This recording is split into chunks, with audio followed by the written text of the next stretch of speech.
முதலமைச்சர் எடப்பாடி பழனிசாமி மற்றும் முன்னாள் முதலமைச்சர் ஓ பன்னீர்செல்வம் ஆகியோர் டெல்லியில் குடியரசு துணைத் தலைவராக வெங்கையா நாயுடு பதவியேற்கும் விழாவில் பங்கேற்றனர். இதனைத் தொடர்ந்து பிரதமர் நரேந்திர மோடியை நாடாளுமன்ற வளாகத்தில் முதலமைச்சர் எடப்பாடி பழனிசாமி சந்தித்து பேசினார். பின்னர் குடியரசுத் தலைவர் ராம்நாத் கோவிந்தை ராஷ்டிரபதி பவனிலும், துணை குடியரசுத் தலைவர் வெங்கையா நாயுடுவை அவரது அதிகாரப்பூர்வ இல்லத்திலும் முதலமைச்சர் எடப்பாடி பழனிசாமி சந்தித்து பேசினார். இந்த சந்திப்புகளின் போது நீட் தேர்வில் இருந்து தமிழகத்திற்கு விலக்களிக்க வேண்டும் என்று வலியுறுத்தியதாக தமிழக முதலமைச்சர் எடப்பாடி பழனிசாமி தெரிவித்துள்ளார். ஆனால் வெங்கையா நாயுடுவுடனான சந்திப்பின் போது இரு அணிகளும் ஒற்றுமையுடன் இருக்க அவர் வலியுறுத்தியதாக தகவல்கள் தெரிவிக்கின்றன. இந்நிலையில் டெல்லியில் செய்தியாளர்களிடம் பேசிய முதலமைச்சர் இரு அணிகளும் இணையும் என்று நம்புவதாக கூறினார். இன்னும் அதை பற்றி எங்கள் பகுதியிலும் சரி அவர்கள் பகுதியிலும் சரி பேச்சுவார்த்தையும் நடைபெறவில்லை. இணையம் என்று நம்புகிறோம். மத்திய இணையமைச்சர் பொன் ராதாகிருஷ்ணன் செய்தியாளர் சந்திப்பின் போது இரு அணிகள் இணைப்பு குறித்த தனது கருத்தை தெரிவித்தார்.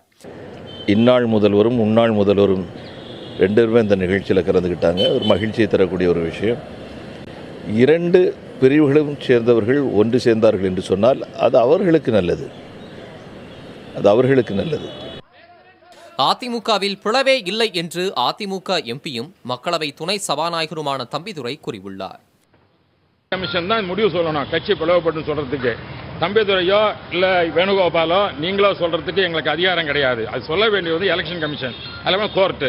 இதுவரையில் யாராவது கட்சியை பிளவுபட்டுன்னு சொல்லியிருக்காங்களா? என்ன சொல்லலை. காரணம் என்னன்னா, கட்சி ஒரு பிளவுபட வேண்டும் என்றால் 2/3 பங்கம் சட்டமன்ற ஒரு நாடாளுமன்ற பிரிந்து சென்றால் தான் அது பிளவு என்பது உண்டு. அப்படி ஒரு பிளவு ஏற்பட்டு இருக்கிறதா? ஏன் நீங்களா சொல்லிக்கிட்டு எங்கள் கட்சியை நீங்க 3 அணி 4 அணி நீங்க ஊடகங்கள் தான் இப்படி சொல்கின்றீங்க. இந்நிலையில் சசிகலாவின் நியமனத்தை எதிர்த்த விவகாரத்தில் கூடுதல் ஆவணங்களை தேர்தல் ஆணையத்திடம் பன்னீர்செல்வம் அணியினர் நேரில் வழங்கினர். இந்த சூழலில் அதிமுகவின் இரு அணிகளின் இணைப்பு குறித்து டெல்லியில் இறுதிக்கட்ட பேச்சு நடந்ததாக தகவல் வெளியாகியுள்ளது.